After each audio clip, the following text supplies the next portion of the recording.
Mr. David Ignatius of the Washington Post.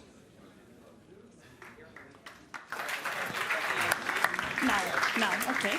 All right. Thank you very much. It's my pleasure to introduce this conversation on trade with the European Commissioner on Trade, Cecilia Malmström, and U.S. Trade Representative Mike Froman.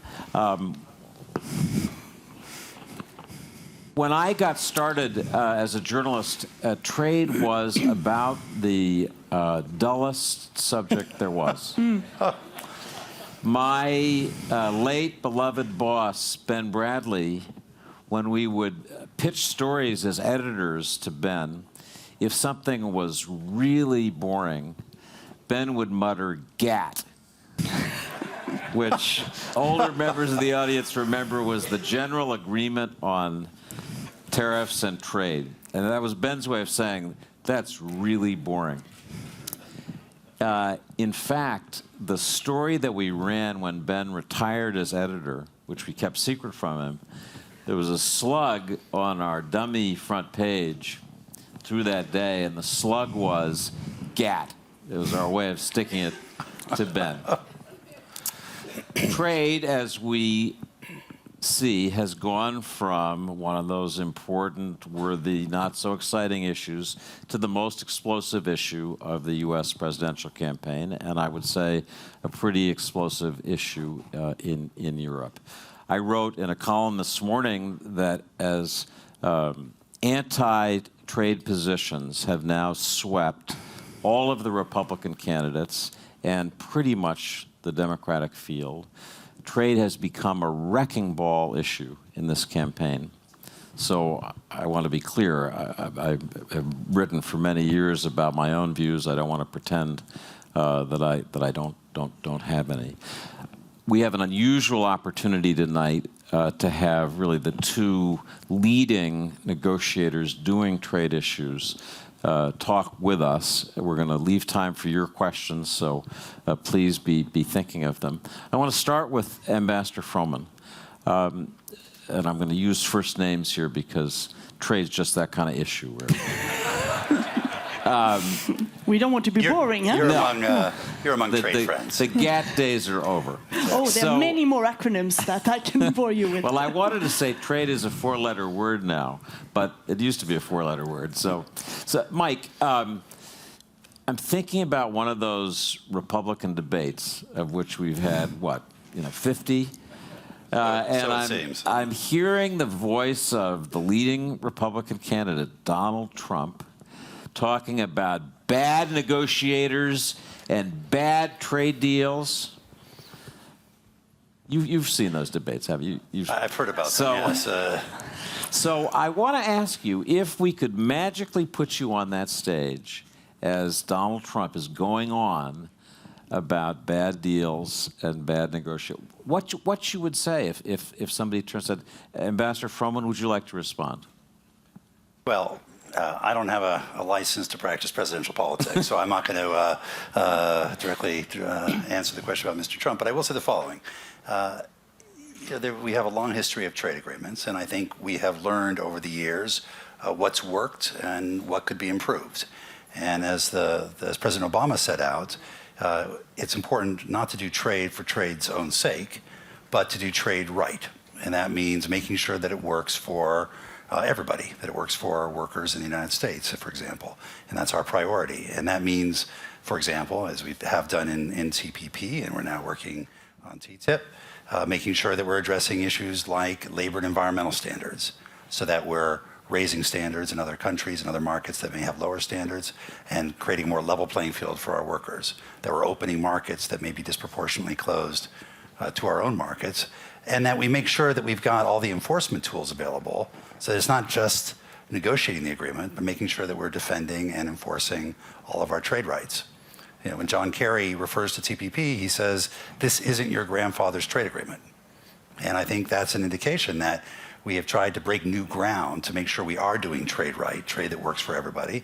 And we're very much hard at work at TTIP to do the same thing here, as I know the EU is in its trade negotiations around the world, so that we're raising standards all over the world and making sure that it works for all of our people. But that's a restrained, intellectually serious response. But I'm asking really, this has now become an angry debate in which people are shouting about how angry they are. And I want you, if you can, put the presidential politics aside. I understand you can't comment on presidential candidates, but when somebody angrily says to you, let's say it's a factory worker in Pittsburgh or Lackawanna, what's the Mike Froman answer to that? Well, look, I think the reality is that technology and globalization have had a major impact on the U.S. and on other economies, on the nature of production, the nature of jobs, on wages.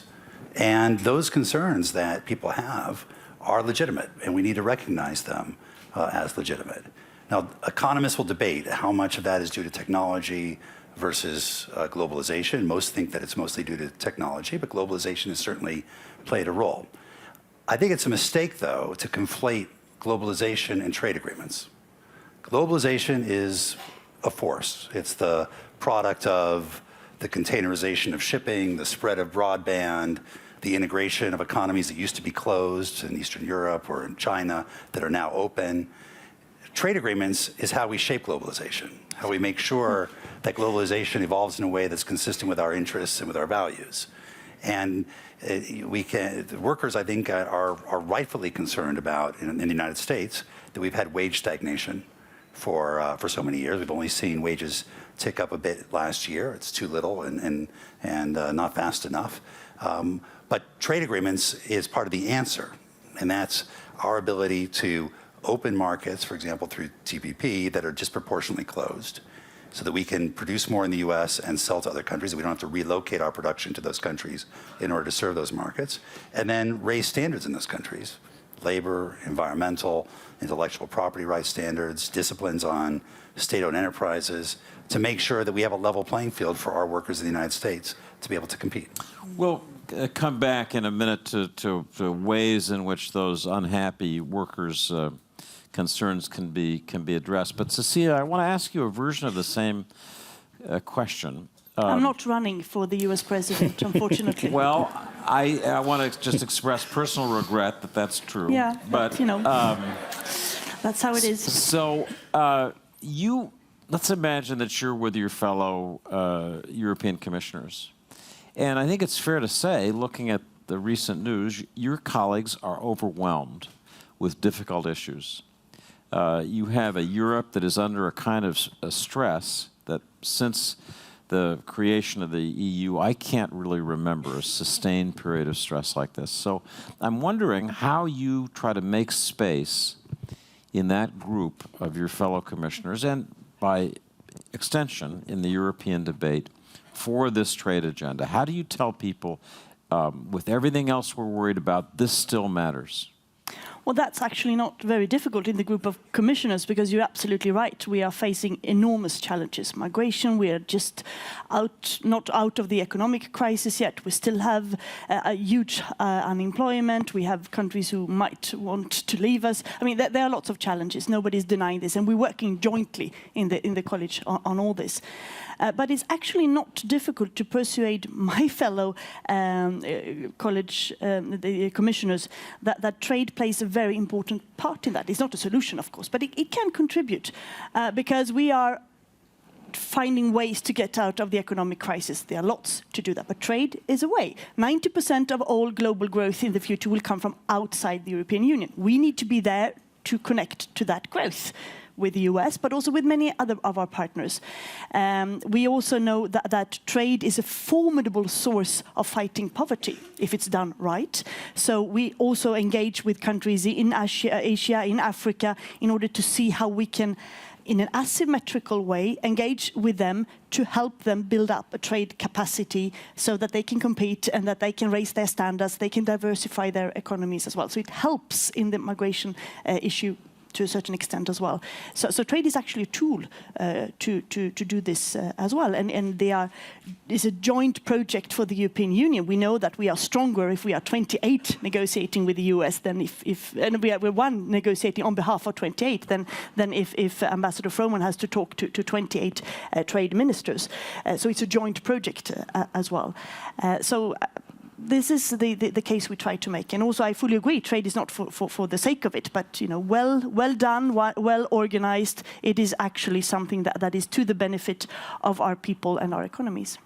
So that pro-growth, even anti-poverty argument for trade that Cecilia just made, I think has intellectual merit. But what we're seeing is that it doesn't break through the anxiety that workers are feeling. So, Mike, I want to ask you to come back to those anxious workers and say a little bit about what the agenda should be for taking care of them better in this transition. What an agenda for trade protection assistance would be, what an agenda for training and education would be. Walk us through those supplements to the purely trade side.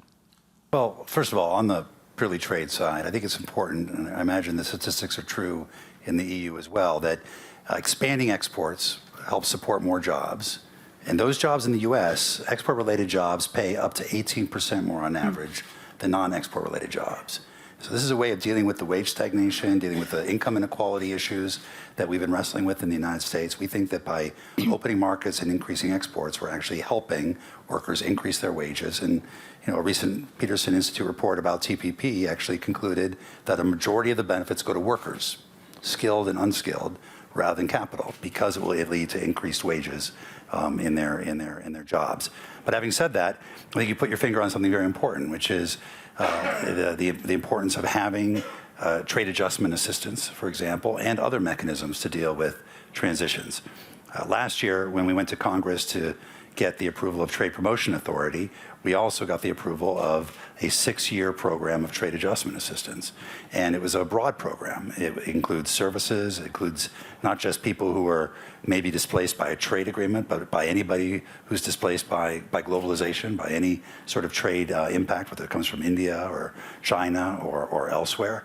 And that's really just the start. I mean, that helps workers get retraining, but as you've suggested in your question, it needs to be part of a broader strategy, which may include increasing minimum wage, investing in education, doing lifelong learning, figuring out how best to target training programs for the kinds of needs our economy has. And Vice President Biden has spent a major effort looking at our community college system, how that might be used to help support vocational training and those who are in need of making a transition. So trade can only be one piece of this. We think it is one piece, but it does need to be part of a broader agenda. Cecilia, I'd like to ask you to turn now to the trade negotiation that's going on between the two of you now, and that's the TTIP negotiation. That's awfully boring, actually. Well, I'm gonna force you to get to the secret crazy side of TTIP. But tell us where things stand in the negotiation, where you've made progress, where you're still hung up, and maybe you could address the question that Mike just talked about. How can this trade agreement be made to sound like something that's good for workers in Europe, so that anxious European workers facing pressure from migrants, pressure from the leftovers of the debt crisis, feel that this is good for their jobs, not bad? But this is exactly what we're aiming at. We actually spent the whole day together, and we met in Washington last week as well. So we have very intense talks, both between Mike and myself, and our teams meet all the time and are in contacts in order to speed up that. We've come a long way in the negotiations. We have been talking these last weeks about everything from services to environmental cooperation, the regulatory cooperation standards. Have you got anything safety. pinned down that you could tell this audience, yeah, we basically got this one? Well, not really yet. We're working at this. We made a lot of progress, but of course it's not. Everything is linked, so you can't just say, okay, this chapter is done, and then you don't that, because it's in there. We have come a long way in the regulatory cooperation. We're looking at different sectors, which is new with TTIP, because it's of course getting rid of costs and tariffs and increasing market access, which will lead to more jobs and growth, which will be good for our people and our workers. But it's also about see how we can get rid of a lot of red tape between us, because we've been trading for hundreds of years with each other. But in the regulatory, where they are duplication of systems, how we test some of the safety arrangement when it comes to the car sector or in medical devices or pharmaceutical, without lowering any standards, but saying that you test and I test basically the same way. Maybe one test would be enough, and then we can save millions to inspect the factories in countries where it really matters, and then use that money to invest, to employ new people, maybe to do more research in the pharma or medical devices sector, or in the textile or what have you. And these are the things we're almost there, but it's a technical, very, very complicated exercise to get it right. And this will, of course, also bring down the costs and will have direct effects on the people who are working in these branches. Mike, all of the particular technical regulatory issues aside, when this negotiation began, I think it was widely felt that it was starting in a climate, because of the Snowden revelations, of European skepticism about American power. I still encounter residues of that post-Snowden anger, even when you raise the question of TTIP. And so I'm wondering, do you still think that's a factor? Is it diminishing as you travel around Europe and talk about the deal? Well, look, we start from the premise we have a very deep and broad and long-standing trade and investment relationship, and that we have a lot of shared and common values. We have our differences at times, and you're right that certainly had an impact over the last few years. But I think in terms of TTIP, we've been able to keep the negotiations going, in part because we see it as an important element of a growth strategy for both of us, that we see it's a way of enhancing our collective competitiveness in an increasingly competitive world by taking out the kinds of unnecessary costs, as Cecilia mentioned, and refocusing our regulatory and standards efforts. We see it as a way that the US and the EU can actually work together around the world to promote our shared values, to raise standards in other countries, to address issues together, and very importantly, given some of the developments on the margins of Europe, to reinforce the strategic partnership between the US and Europe. That at a time when there's a lot of uncertainty in the world, that the US and Europe stand together and are taking steps to further deepen their relationship. And I think those dynamics, those imperatives, have allowed these negotiations to continue, notwithstanding other developments. Cecilia, I need to just ask you briefly if you share Mike's view that somewhat anti-American feeling that underlay the negotiations in the beginning is less of a factor now. Well, it has played in, of course it does, and in some segments it's stronger. But I think we are working to overcome it, and yes, we do have differences, but we also have so much in common. And in this world, where the values that we share, not only in making good trade agreements, but also in defending social rights, environmental rights, human rights, the rule of law, this is contested in many parts of the world today. So if we can stand together and showing that we promote not only between ourselves, but also in the rest of the world, that is strengthening the transatlantic partnership. And we are, old and good friends, and that is a very solid relationship. Said something before we came out here that I'll just repeat because it really stayed with me, that trade agreements, though we don't think about them this way, are part of our shared values. They're part of what the transatlantic relationship is about. I want to turn to Asia because, Mike, you spent much of the last few years negotiating the Trans-Pacific Partnership. It was a big achievement. You managed to get it done.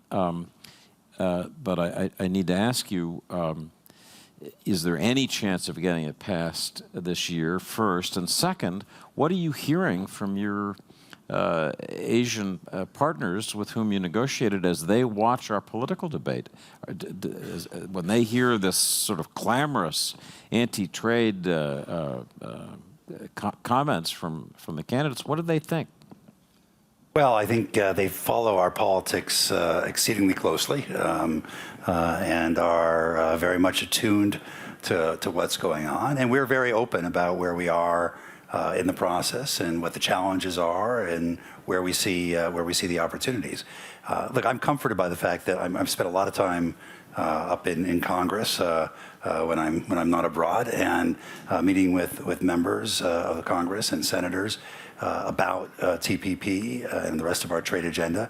And with regard to TPP, answering their questions, addressing their concerns, making sure that they understand what's at stake for their constituents and for stakeholders who they care a lot about. And I've been comforted by the general support that we've been getting there. Having just completed TPA last year, I think we have a good sense of where congressional feeling is on these issues. And most of the members of Congress who I've spoken to have said they're going to make a judgment about TPP based on what it means for their constituents, the benefits of the agreement for their constituents and for the stakeholders they care about. I should just ask you the question that candidates in both parties have raised, which is, this agreement isn't as good as it should be, and if I'm elected president, I'm going to go back and renegotiate a better agreement. Is that nonsense? Let me give an indirect answer to that question. Look, this is a very complex agreement involving 12 countries, developed and developing, taking on a lot of new issues. And it's an agreement where every country around the table is not only looking at the balance that it struck on its own offensive and defensive interests, but also how the balance it struck compares to the balances that every other member of the negotiation struck. So we have made it clear that we do not believe this is able to be renegotiated, which doesn't mean that we can't address outstanding issues through a number of mechanisms that we have. And we're working with stakeholders, whether it's in the pharmaceutical and biotechnology area or in some of the agricultural areas or financial services where issues have come up, to see what we can do to address their concerns. Cecilia, I want to ask you a question that's implicit in the political debate in the U.S., which is what happens if TPP fails? And specifically, what would that mean for Europe? Would Europeans seek to find some alternative, either bilateral or EU-wide way of negotiating with Asian trading partners? And I have to also ask, what would that mean for the ability of the United States going forward to lead a global trading system if it couldn't get this agreement through? Well, let's hope that it does, because we really do hope that it will get through, because opening new markets, sort of forcing countries to apply certain rules and opening their markets and pushing them in the direction that some of these countries might need to push when it comes also to labor standards and the sustainable development, environment, and how markets are managed. That is a good thing for the whole world. So we really hope that this will come through. We are not just looking at this. I mean, we have a very ambitious trade agenda in the US, in Asia. I just came back from an ASEAN meeting, and we are exploring possibilities to launch EU-ASEAN negotiations. We're not really there yet, but in the meantime, we are building blocks. With that, we have an agreement with Singapore. We are just launched with the Philippines. We have one with Vietnam that is now under translation process and legal scrubbing, as we call it. We are looking at possibly launching with Indonesia. We are doing the preparations to launch with Australia and New Zealand. So we have a lot ongoing as well. And Mike, a last question for you. If the TPP, as we've been discussing, should fail, do you think the Chinese would seek, as they did with the Asian Infrastructure Investment Bank, to take advantage, in a sense, of the vacuum that would leave? And what would be the consequences of that? Well, look, I do, and I think more generally, and just to build on Cecilia's last point, the rest of the world is not standing still. The EU is very active negotiating agreements. Australia is very active. China is, I believe, negotiating currently with 32 countries, some in RCEP and some in other agreements. The rest of the world is moving ahead, and what that means for us is, first, will we be locked out of markets that are important to us? The Asia Pacific, as an example, will have more than 3 billion middle-class consumers by 2030. We want to be able to serve that market with made in America, grown in America products. And if everybody else, if the EU is able to get in there with its pork from Denmark, our pork producers will be at a disadvantage. Right now, Australia is implementing an FTA with Japan. Australia produces beef, we produce beef. Australia has a lower tariff into Japan than we do, and our market share in Japan is going down. It's gone down by 5 points because Australia has a competitive advantage. So from a pure market access point of view, us failing to move ahead with TPP and us being on the sidelines while the rest of the world moves ahead is very deleterious to our economy. But beyond that, I think to go to your question directly, I think the question is, who is at the table writing the rules of the road for the global trading system? And there's no mutual exclusivity between what China's doing in the region and what we're doing in the region. But we think it's important that we actually be in the region, helping to set intellectual property rights standards, labor and environmental standards, putting disciplines on state-owned enterprises for the first time. That's what TPP does. Making sure that the internet remains open and free, that there's a free flow of data across borders, and there's a pushback against localization requirements. That's what TPP does. And in the absence of TPP, I think we'll see agreements in the region that, first of all, carve up these markets at our expense and don't raise labor and environmental standards, don't preserve the internet, don't put disciplines on SOEs, don't raise intellectual property rights standards. And that cannot be more in the interests of American workers and American businesses than us being at the table and getting TPP done. I'm going to turn to the audience now. You have made such strong arguments in favor of trade agreements. I'm thinking that we should have invited Bernie Sanders or Donald Trump, but we didn't. But I see hands in the audience. Let me start with Steve, and then we'll go around.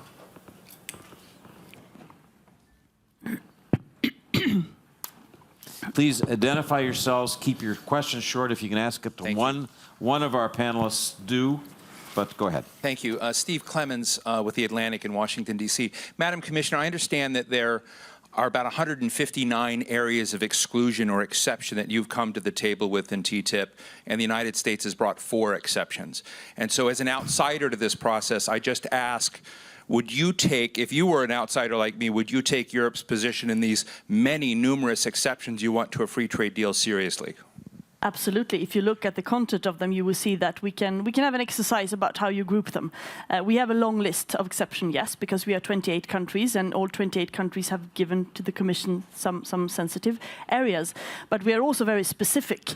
The US have fewer exceptions, but they are wider. I mean, the social, some social exceptions where we have 19 lines. There's a maritime. We have 23 lines. I mean, you can group them differently. We still have more.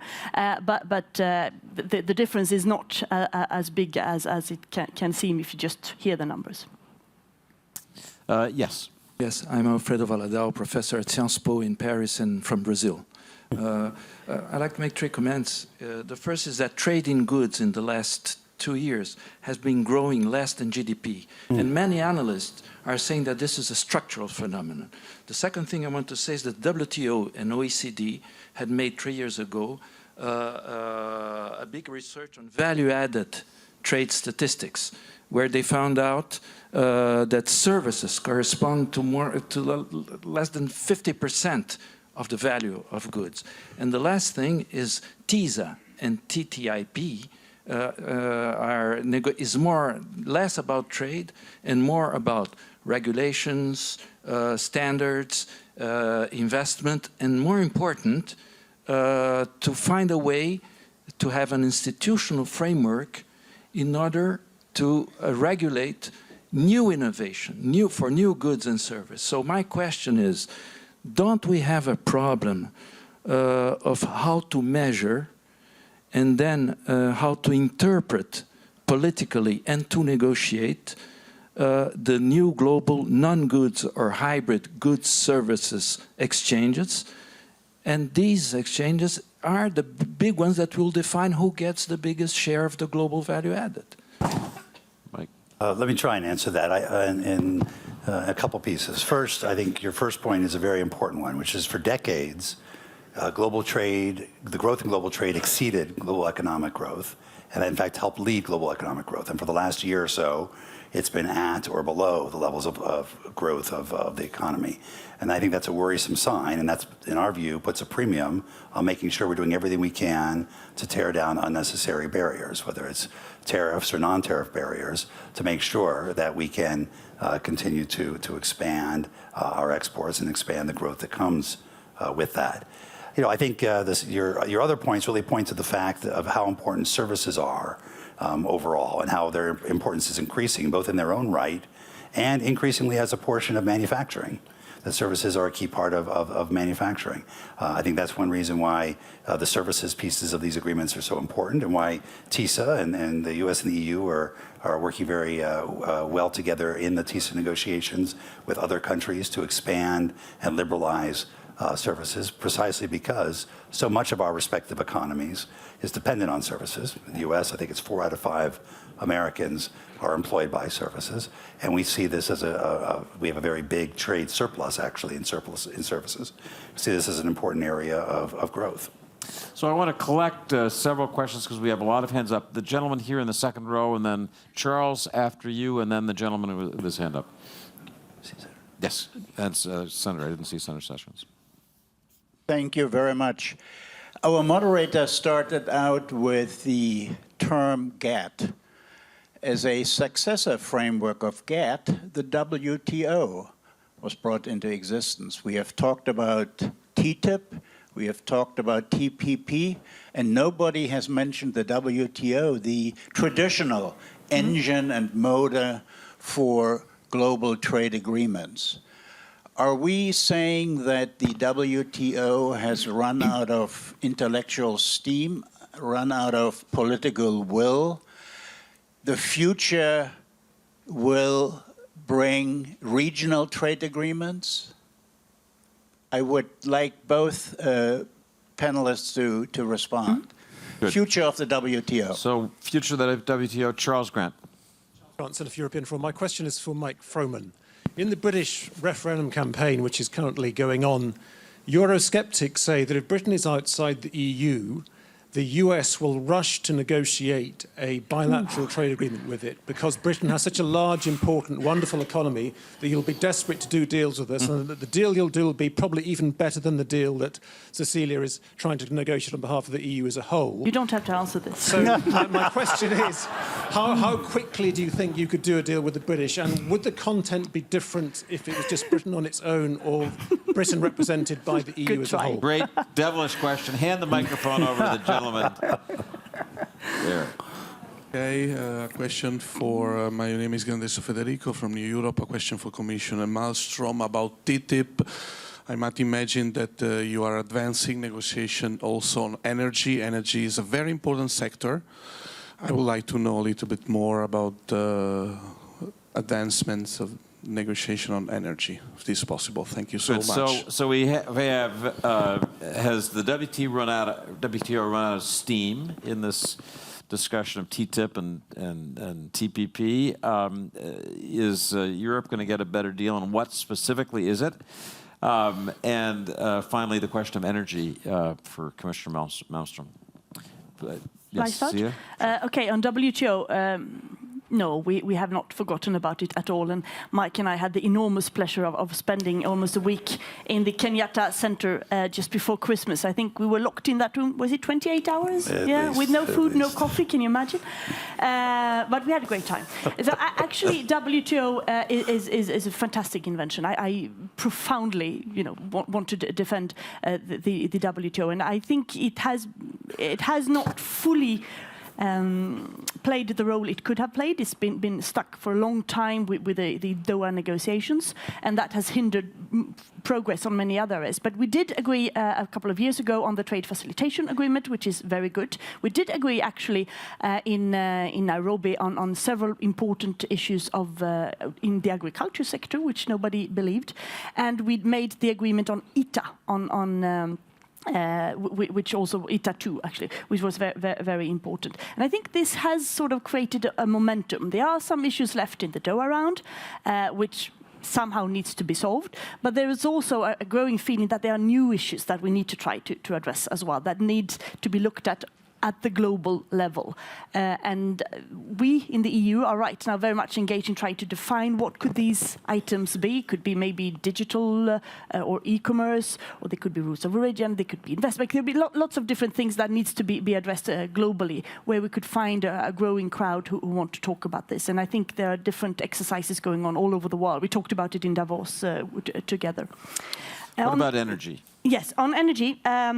This is an important chapter as well. We are from the European Union seeking to get access to be able to import from the US, but we are also seeking to see how we can cooperate on energy-related issues when it comes to could be renewables and other issues as well. So this is an important chapter for many of our member states. We have obviously not finished that chapter either, but we are advancing. Mike, the question from Charles was mischievous, but it's really, I hope that you'll try to speak to it, because this is a central part of the debate in Britain as it heads towards the Brexit referendum. Yep. And it is important to get your response to what's asserted by proponents of departure. Well, first, let me say on the WTO, I completely agree with Cecilia, and I think, in fact, these regional agreements and these plurilateral agreements that we've been able to pursue have re-energized the WTO, both in terms of looking at new ways of dealing with existing issues, outstanding issues, and, as Cecilia noted, potentially new issues for the WTO to take on. And we're seeing a level of energy now in Geneva that I think has been aided by the fact that these regional and plurilateral agreements have been pursued. Ultimately, of course, multilateralism is the highest and best form of trade liberalization, and that's what we all seek to strengthen. But I think these are the building blocks that can ultimately help contribute to that as well. I think in terms of the UK question, first, to state the obvious, the question is really up to the British people to decide what they want to do, and it's for them to weigh these costs and benefits. I would say from a trade perspective, from a U.S. perspective, we've made clear that our focus at the moment is on these platform agreements like TPP and TTIP, that we have not been in the market for FTAs with individual countries. And I do believe that the UK has a stronger voice when it's part of a larger entity like the EU, as Cecilia said earlier. So I want to turn to Senator Sessions. We're lucky to have him here as a guest senator. I saw your hand up, and I hope you'd be willing to say things. If people in the audience don't know, Senator Sessions has been one of the prominent people who has spoken up in support of Donald Trump. And so here's a chance to get your sense of what he's saying about trade, why he's saying it, and what specifically he would want to ask, you would want to ask to our two trade negotiators. Well, I think Donald Trump just believes we haven't been effective in negotiating, and I do believe that we have tremendous leverage. We have the greatest market in the world. Our Asian allies, good friends politically and strategically, but they are very mercantilist. They seek advantage, and they want access to our market. And as Romney said 8 years ago, if you stand up to China, if you don't stand up to China, they'll run over you. If you stand up to them, they say it will cause a trade war, but we're in a trade war. We're just not fighting. And then he said a key thing. He said that in any way they have a lot more to lose than we do. So we've got the market that our allies want access to. I've supported all trade agreements, but long before I supported Mr. Trump, I've questioned this one. I supported the Korean trade agreement. President Obama signed it. Republicans, I guess, negotiated most of it. And then he advocated and passed it in 2010, 2011. He said it would increase exports to South Korea by $10 billion a year. Well, we've had virtually no increase in exports to South Korea, but their imports to the United States increased $12 billion a year, increasing the already large deficit by 260%. The fourth quarter of this year, our GDP, small though it is, growth was reduced by 0.25% as a result of our trade deficit. So people are wondering, they're not happy about this. It's not just Bernie Sanders and Donald Trump. Hillary Clinton opposes the treaty. So does Ted Cruz, the second candidate in the Republican primary. I don't think it will get through in a lame duck. Ambassador Froman, you've done a good job. Without your hard work, I'm not sure you wouldn't have gotten 60 votes to move this bill forward, to fast track this bill. You did a good job. But I wrote the administration, I asked a question. I said, tell the American people, will it increase American jobs? Will it increase American wages? And what will it do to the trade deficit? I've gotten no answer after maybe 9 months or 6 months from that question. You said publicly, and you said again now, it will increase wages in the export industries. Well, that's just a small part. What will happen to the increased imports that come to other industries that may have factories closed? And I think that's what's worrying the American people, and why I think at this point it'll be difficult to get this Pacific agreement passed. And one more thing, I really don't think we should create a trade agreement where Brunei, Vietnam, gets the same one vote as the United States. So let me ask the two trade negotiators to respond to Senator Sessions' comments, starting with you, Mike. The number of interesting points, in particular the argument about the South Korea trade deal is an interesting one, and the point, yeah, okay, export industries may benefit, but what about other industries? Well, first of all, let me thank you, Senator, for being here and for our ongoing engagement on trade. The Peterson Institute, which is independent, has done an assessment of TPP based on the final agreement, has concluded that it will add $131 billion a year to U.S. GDP, that it will increase exports by over $350 billion a year, and that wages will go up for skilled and unskilled workers across the economy, not just exports. In fact, in a full employment economy, which the U.S. at 4.9% is considered close to full employment, economists will tell you that trade doesn't add or subtract jobs, but workers move towards more productive and higher paying jobs. And the Peterson Institute has indicated that 800,000 more workers will be working in higher paying export related jobs. So, and that's with all the imports and exports taken into account. One thing we did in TPP is we worked very hard to be sensitive to our import sensitive industries and take their views into account. So this is the first trade agreement, I believe, in history that the textile industry, the U.S. domestic textile manufacturing industry, supports, as well as the apparel importers. It's the first trade agreement that our footwear producers in the U.S. support, as well as our footwear importers, that our dairy industry supports, and they have both export and import interests. They have export interests and import sensitivities. We try to strike a balance that they would be comfortable with as well. So we tried to take that into account, both the imports and the exports, but on net, I think the clear conclusion by independent analysis is that it's good for the U.S. economy. It adds to GDP, at about 0.5% of GDP, and that it increases exports and the high-paying export-related jobs. Well, I'll just say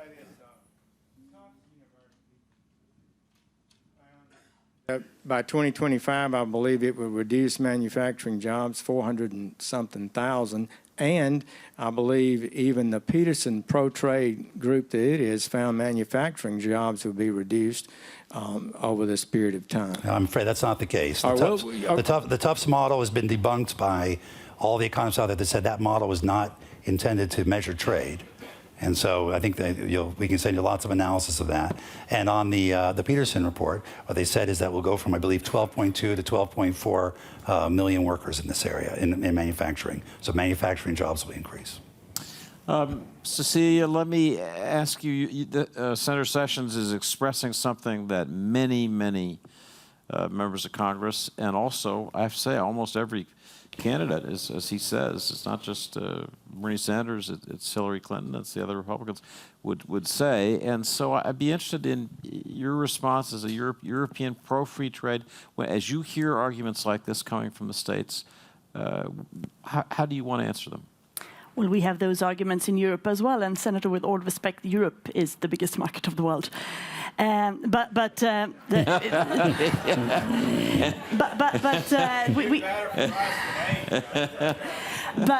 of course we hear there's concerns in Europe as well. I mean, that there is in these globalization, there is this fear that there will be jobs lost. We also have a lot of very solid evidence that the trade agreements do create growth and jobs, and empirical evidence of that. We are also very careful to do impact assessments before we start to negotiate, to try to identify what are our strong winning parts and their weaknesses. Of course, we have 28 countries, so that differs very much. We do that with TTIP, we do it with other countries as well, in order to try to prepare during the negotiations for these vulnerable sectors, so that member countries can go in to try to reinforce, to try to train, to try to make sure to do, mitigating measures when it's possible. We have, like you have adjustment fund, we have a globalization fund. We are just looking at how we can use that in a better way for those who actually do lose out, either for trade deals or others.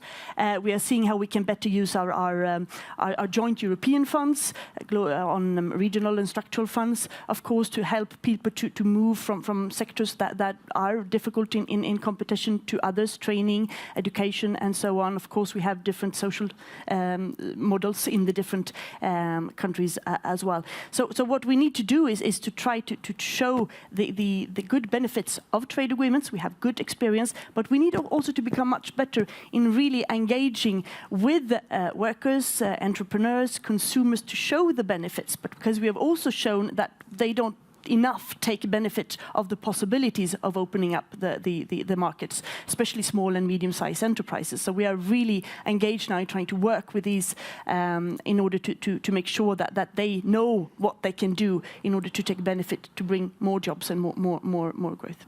So this is the rare trade discussion that actually could go on all night. But we're going to have to call a close because it's dinner time. But this has been, I think, a frank and really quite interesting and direct debate. I'm especially glad that Senator Sessions was here so we could have a little bit of a debate. And thank our panelists very much. Good luck. I think Ben Bradley would have liked it. And I just want to echo David's thanks. It's wonderful to feel the heat and energy in the room. Thank you so much for such an exciting day one in this fabulous, colorful room. It's not over. As David said, you have all earned dinner. And so I invite you to join us at the Gala Dinner that will be at the Beaux-Arts, which you heard about earlier. And I'm just going to ask you all to move to the front of the hotel where transportation is waiting. And as you all know, after dinner, there are night owls, which is truly dessert, your intellectual dessert. So there's still a lot to come, and see you all at the Beaux-Arts.